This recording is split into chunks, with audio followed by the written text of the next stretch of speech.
they lose their souls on beds of trembling reeds. And all these are mysterious presences in which some spirit's immortal bliss is felt, and they betray the earth-born heart to joy. So beautiful. There thou hast, yes, it's really beautiful. We'll go through those few lines first. So he's speaking of these mysterious presences in which an immortal bliss is felt from some spirit. And the word betray here is different from what we understand betray. Betray is very positive here. They sort of entice the earthborn heart to joy. I wouldn't call betray, I wouldn't say it's exactly entice, but we could look it up. What do you have in the lexicon?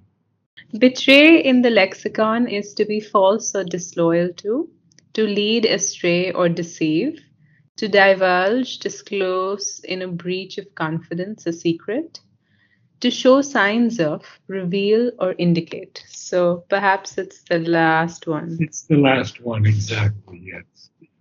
So Yeah. but it's a little more than that. Betray is you know, you can say that you were betrayed by the beauty of the moon.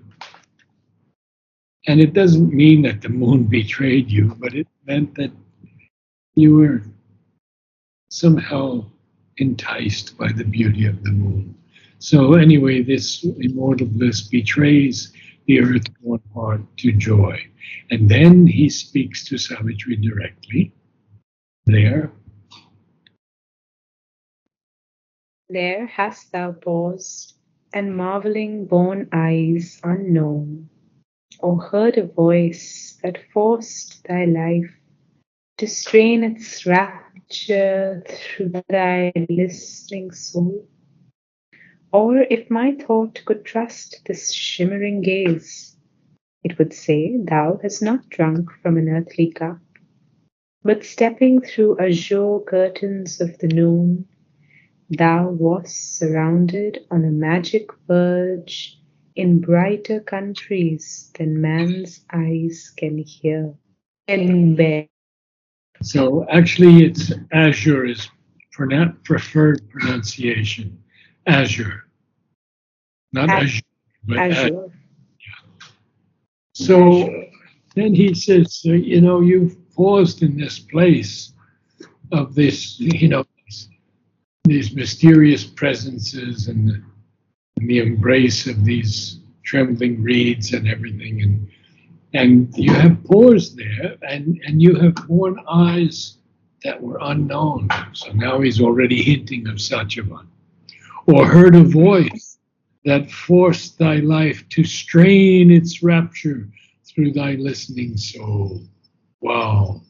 And then he says something else. What if my thought could trust this shimmering gaze of yours? It would say that you have not drunk from an earthly cup, but stepping through azure curtains of the noon, because the noon is very, very bright, and that blue is more like a curtain of azure than the early morning or the late afternoon.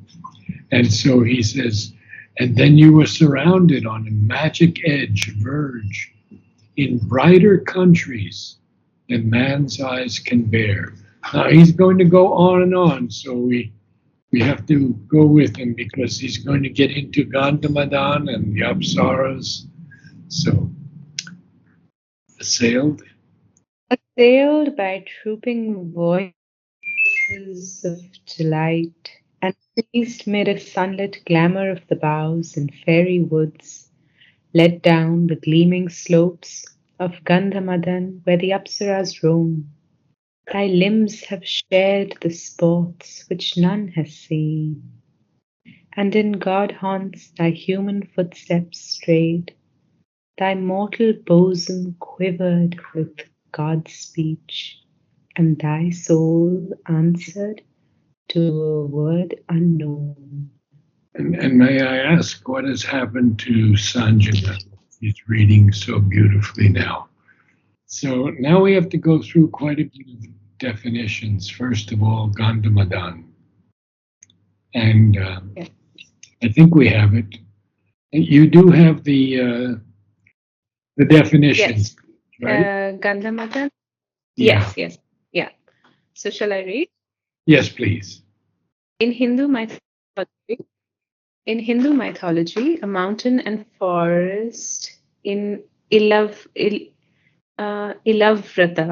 the Yes. central region of the world, which contains Mount Meru.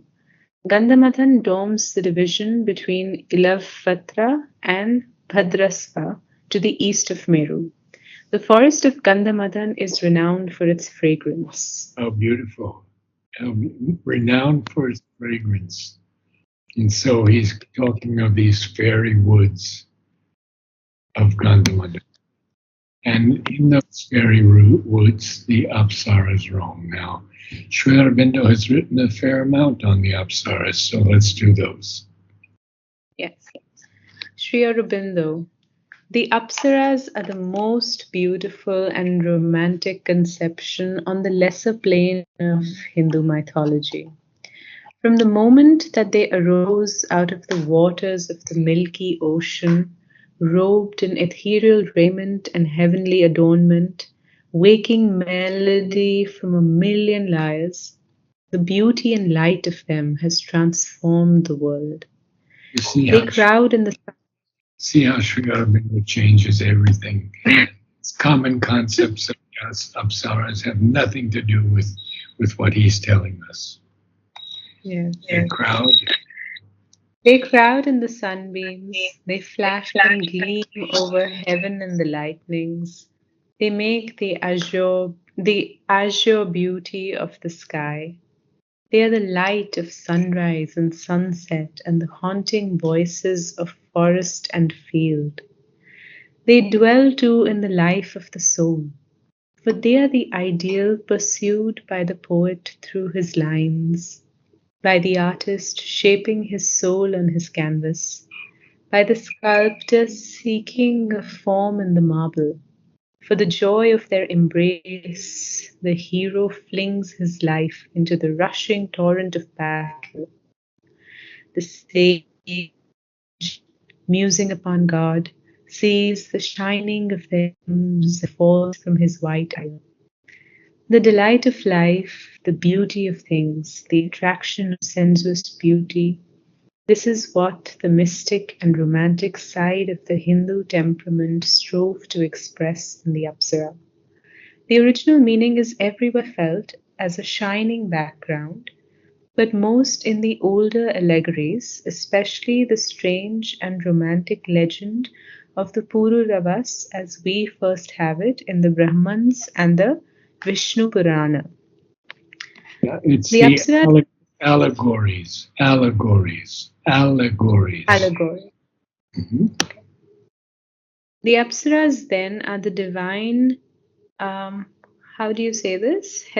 Hetere, I think it's a Greek Het- word of paradise. the divine heterae of paradise, beautiful singers and actresses whose beauty and art relieve the arduous and world-long struggle of the gods against the forces that tend towards disruption by the titans who would restore matter to its original atomic condition, or of dissolution by the sages and hermits who would make phenomena dissolve prematurely into the one who is above phenomena. They rose from the ocean, says Valmiki, seeking who should choose them as brides, but neither the gods nor the Titans accepted them. Therefore are they said to be common or universal, from the harmony of virtue. Quite, quite a description of these wonderful beings. And I think it's important that he says that the Yes. struggle of the gods against the forces that tend towards disruption. By whom? By the Titans. And the Titans want to restore matter to its original condition. They don't want a supramental world. And then we also have the sages and hermits who consider the earth an illusion, and they just want to rise above it into the one. So this is very, very beautiful, and we'll continue on then because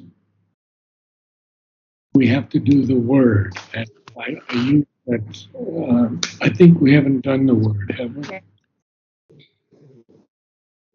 What feet of gods, what ravishing flutes of heaven have thrilled high melodies round, from near and far, pushing through the soft and revelling air, which still surprise thou hearest.